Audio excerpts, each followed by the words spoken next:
Hey guys, Robbo here with another tip, and this week it's all about getting your music and sound effects nice and loud underneath your voiceover. So let's dive into this Pro Tools session I got here and I'll show you what I mean. So this is a session I was working on this week for a client of mine.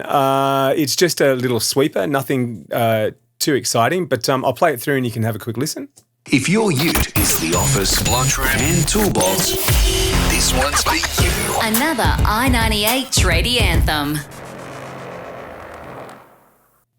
So there we go. We've got some voiceover here on these three tracks, some music here, and then sound effects and sound design down here.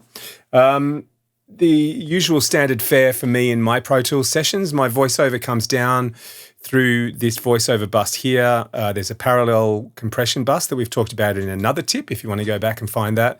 And then there's some effects that go on them like reverb and delays and all that sort of stuff all happens here.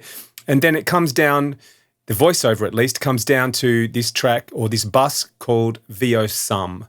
So basically all the voiceover is being fed into this one stereo bus here, and then it goes from there out my final mix. Everything else, the music and the sound design has a similar sort of chain. It comes, you can see music here, you can see sound design, you can see music here, you can see sound design and sound effects here. And they all go through any processing that's going on there and come into the last place before the mix for them where they get mixed together or summed together is the bass. So that would be, in fact, if I mute the voiceover, you can hear that will just be those.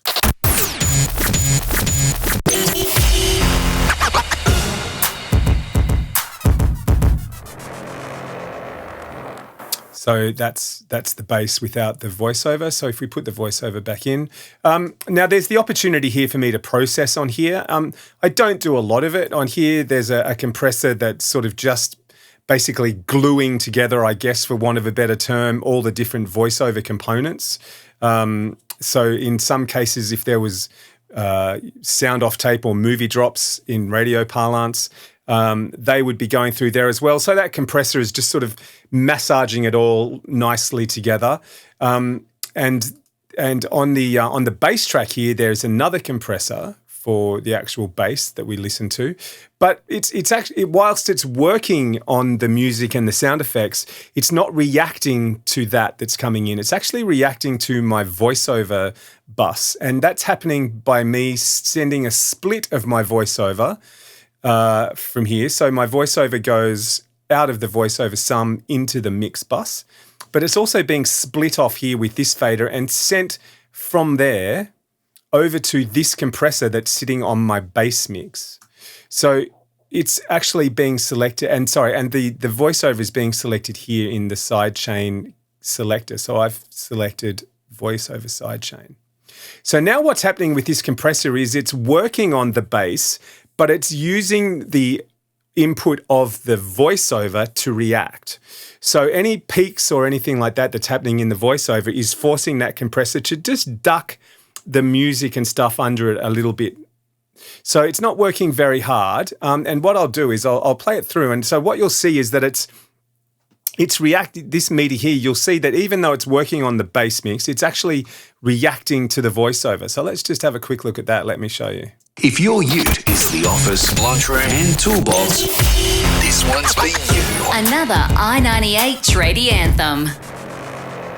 So you can see what it's doing there. It's just sort of ducking that music and everything else ever so slightly underneath my voiceover. You'll probably hear it even more if I mute my voiceover track. If I mute the voiceover here, and you'll still hear it working though, because I've got my voiceover chain send in pre-fade here, so it's still going to send the audio over. So let's just have a quick listen to that.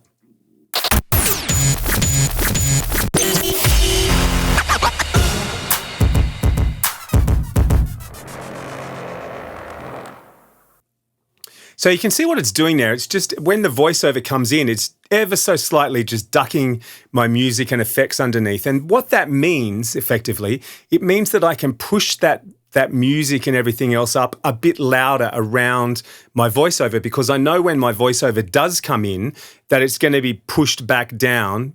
The music and everything else is going to be pushed back down underneath it, which means my voiceover will pop and be able to be heard.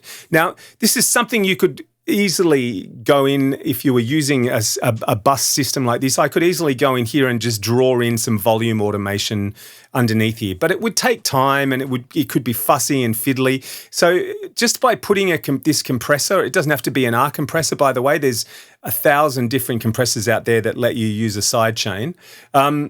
You put that underneath, and I know then that the volume of the music is going to be ducked that little bit, and I can adjust my attack and release time so I don't hear it working. So what we don't want is we don't want it happening. We don't want the music bed being pushed under too quickly, because we'll hear that working. But also at the same time, we don't want it too slow, because we're going to lose those first couple of syllables of the word that's coming in. And on the other end, we don't want it releasing too slow that I hear the music coming back up louder, but I don't want it being released so quickly that we hear it working and popping back up too early. So just a little trick that I thought you might like. The other thing you can do, obviously, is just use a mix of that. We could use the mix knob here and sort of not use all of it, but just mix a little bit of it in, a bit like parallel compression, mix it in. And the other really neat trick you can do, and one I might walk you through, is you can actually use a multi-band compressor. So then it's actually listening to different frequencies and ducking different frequencies underneath the voiceover, and which means that some of those sort of more bass frequencies and things like that can be left where they are, because obviously the voice, sort of human voice, doesn't go down that far. So look, just as a start out though, just a simple stereo compressor like that can make a lot of difference in terms of just getting the vibe of the piece that you're doing happening when you really want that music to pop out. So I hope you got something out of that, and we'll see you next time.